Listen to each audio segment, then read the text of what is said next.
ne ko kuma da wannan layi inda za su dauka ne nake shine kawai matsala ta Allah ya yi recording to magana ce ke gyara ko Umar a wani tsari kake a shi wannan yana masa daga nuna ne gaskiya wannan miki shi ne da suke tsaka mu da ma sai amma ai ke shi ku jama'an social media more especially mutanen Facebook ana ta target dina saboda an ga bidiyo na ya fita sabo da wata sabuwar fuska wanda ba ku saba gani ba. Ni kadai ne a cikin bidiyon nan ba ku ga Shamsu dan iya ba, ba ku ga mai girma sarki yalla bai Alinuhu ba, duk ba ku ga su a cikin bidiyon ba, ko ba ku ga irin su director El Gashash ba, ba ku ga su kala ba, amma kuma sai ni kuke wa magana. Ni me na muku? Kuma tsaya in na bi kyakkyawa na yi laifi, Manisha, bin kyakkyawa laifi ne? So, dole ba sai zan bi mai kyau duniya ne. Kuma inda kuke ta cewa me yasa kuke zuwa kuke kalla ba dan kuna ganin mai kyau bane? To yarinyar nan ita ma mun sa mata albarka kuma za ta yi albarka. insha Allah insha Dan Allah haka in ma haushi kuke ji, in ma daɗi kuke ji, in ma me kuke ji, tun da hakan kuke so to an yi muku. Kun ganni da sabuwa zan ci gaba da promoting yarinyar nan sai na kai ta matakin da sai na tabbatar ta yi digirgir ta yi balance a nan zan sake ta. wanda ya Ci gaba. yi Peace out.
ta banzatar da soyayyar mutum alhalin kuma a zuciyarta tana ƙaunarsa.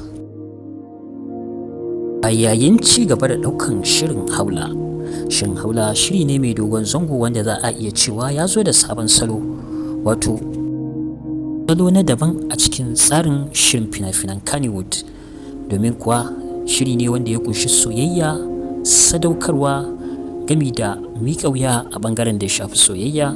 Ga wanda suke bibiyan wato wannan shiri na Haula za su ga cewar akwai soyayya a ciki, sannan kuma akwai wani yanayi da ko kuma halayya da 'yan mata suke yi a wannan zamani na ganin cewar suna son ka amma za su danne a zuciyarsu su kuma ringa nuna ma cewar kamar ba su damu da kai ba, duk da cewar ba san cewar hakan illa ba ne.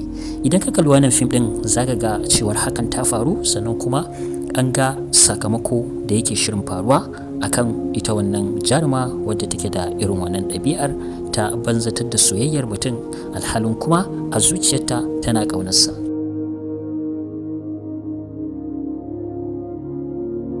domin ko a yanzu haka akwai ire-iren waɗannan 'yan matan waɗanda su za su yi maka laifi amma fa su suke jira ka kira su ka ba su haƙuri. Duba da yanayin abin da ya faru a fim ɗin, ga waɗanda wanda ya kalli wato episode 1 zai ga abin da ya faru, da gami da episode 2 duka zai ga irin dambarwar da aka yi da kuma irin nuna kulawa da ya yi mata, amma da ƙarshe ta nuna ita fa kamar yana ma takura mata ne, domin kamar ita tsarinta ne haka, domin ba a tilasta mata a soyayya, a cikin zuciyarta kuma duk duniya ba wanda take so kamar shi. To dai abin da ya faru, ta yi watsi da lamarinsa, sannan kuma take jira ya kira ta. Kawarta ta ba ta shawara sosai akan cewar a'a ki kira shi, kada ki jira cewar sai lallai lokacin da ya kira ki. Ita kuma tana gan cewar fa kamar ta zubar da ajinta ne idan har ita ta kira shi ba tare da shi ya kira ta ba.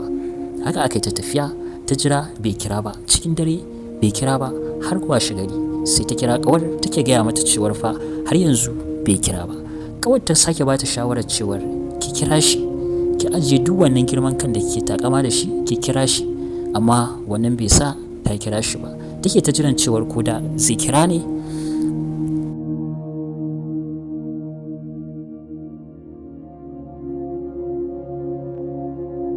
Shi kuma can a ɓangarensa ya ji ya haɗu da wata kyakkyawar budurwa wadda yake ganin cewar tasu za ta zo ɗaya, domin kuwa tuni ta karɓi soyayyarsa har suka yi musayan namba. Ɗan ƙanƙanin lokaci shakuwa ta zo musu wanda ba a iya cewa komai, duk wanda ya kalli wannan fim ɗin zai tabbatar da abin da ya faru a cikinsa. Duk da cewar ita waccan ta kira shi a wayar ta kuma sun kuma gaisa, amma bai nuna mata wata damuwa ba, wanda hakan ya kamata a ce samari su ma suna yi daga duk lokacin da budurwarka ta ja gefe ta nuna cewar bata damu da kai ba, ka rabu da ita. Daga sanda ta ga dama ta kira ka, kar ka nuna mata wata damuwa, ka rabu da ita, ku ci gaba da tafiya haka, kada ta fahimci cewar kana cikin damuwa ko kuma ka kullace ta. Wannan tsari ne mai kyau a bangaren da ya shafi soyayya, wanda kuma hakan ya faru a cikin wannan fim din. Ƙarshe dai abinda yake shirin faruwa, dan ba ma ce ya faru ba, abinda muke tunanin cewar zai iya faruwa shine za ta iya rasa shi gaba ɗaya, domin kuwa ya riga ya faɗa soyayyar waccan kyakkyawar da ta amshi soyayyarsa. Haka ita ma soyayyarta ta shiga zuciyarta, har ma a iya cewa sun shaƙu. Kwatsam sai suka haɗu a gurin sayayya, har ta kai ga cewar ita wannan ta fahimci cewar wannan fa akwai yiwuwar cewar suna soyayya, domin ta ga hotonsa a wayarta. Wannan shi ne dambarwar da ake fama. A ƙarshe dai ta yunkurin cewar tana so ta yi haƙuri ta bar mata shi. Ita ta yunkurin cewar ba za ta iya ba, daga ƙarshe dai ta sa a ranta cewar za ta sadaukar da soyayyar da take masa wa wannan ita tsohuwar budurwar tasa. Shin kuna ganin a gaske hakan yana iya faruwa? Mun san cewa dai akan sami irin waɗancan 'yan matan masu yin buris da kai, ko kuma mu ce buris da saurayinsu alhalin suna son shi, za su nuna cewar ba sa tare da shi ko kuma ba su wani damu da shi ba, alhalin kuma suna son shi. A ɓangaren sadaukarwa kuwa, kuna ganin cewar akwai macen da ita na son ka da gasken gaske, kuma su ba na wasa ba, amma saboda wata ta zo kawai rana tsaka ta nuna cewar ita budurwarka ce, saboda haka tana so ta janye, sannan ya kasancewar ita ta yi saurin janyewa. Kuna ga hakan yana faruwa? Ku bayyana mana ra'ayinku a comment section, muna tare da ku a koda yaushe. Kar ka manta, idan wannan shine shigowarka wannan channel na farko, ka danna like sannan ka danna subscribe domin samun sabbin bidiyoyinmu da zarar mun dora.